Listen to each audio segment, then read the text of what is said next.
Ayan, so kapag gagawa po kayo ng account dito sa VT Markets, ayan, so ako po kasi nakagawa na ng account. So, hintayin nyo lang po yung link na ibibigay ko sa inyo para makagawa po kayo doon ng account dito po sa VT Markets, okay? So, magla-login lang po tayo doon sa aking ginawang account, no? At kapag nakapag-login na po tayo, ang susunod na ituturo ko sa inyo ay kung paano na makakagawa po ng live account dito sa VT Markets, okay? So, syempre, magla-login tayo. Okay. Hanggang yan. So, since naka-login na tayo, ayan, ang susunod na po dito ay gagawa na tayo ng actual na live account sa ah, VT Markets. Okay? So, ito na po yon. Naka-login na tayo. Okay? So, currently, mga kaibigan, yung pinost ko sa aking Facebook account, yun po yung performance ng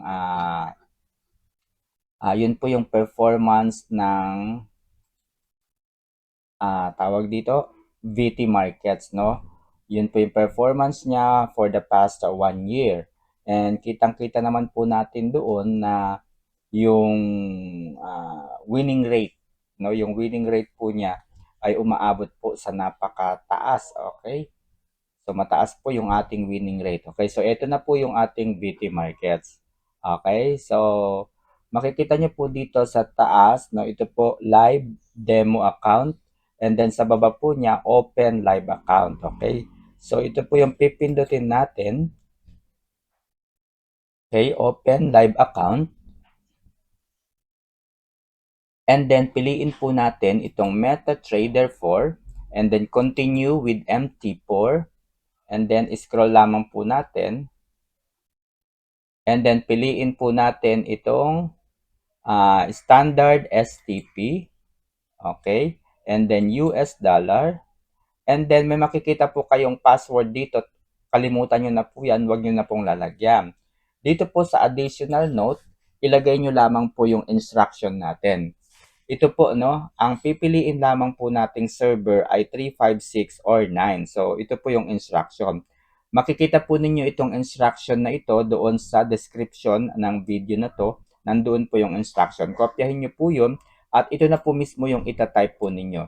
Hi VT Markets, please place this account under server 356 or 9 only, as any other server assignment will not be utilized. Thank you. Under this IB number 813356. Okay, so ito na po yung instruction natin. And then, isi-send na po natin yung submit. Okay, ganyan na po yon. Okay, so pagkatapos guys, so nakagawa na tayo ng account, pupunta na po tayo doon sa ating email account. Okay, so nakagawa na tayo ng Gmail, nandyan po yung ating account. Okay, so kukunin lamang po natin yung information ng inyong MT4 login details. So, yung MT4 login details, isusulat ko po kasi dito sa Yamashita. Okay? Kasi dito po isa-set up yung AI. Okay? Kaya kahit po, ayan, so, ayan, hintayin lang natin yung MT4 na yun dumating.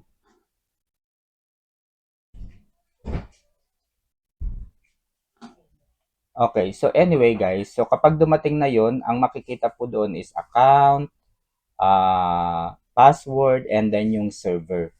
Okay? So, yun lamang po yun, yung gagawin po natin doon. Okay? So, yun lang guys. And, isend nyo po sa akin yung ano na yun, yung detalye po. Okay? So, yun lang and good morning.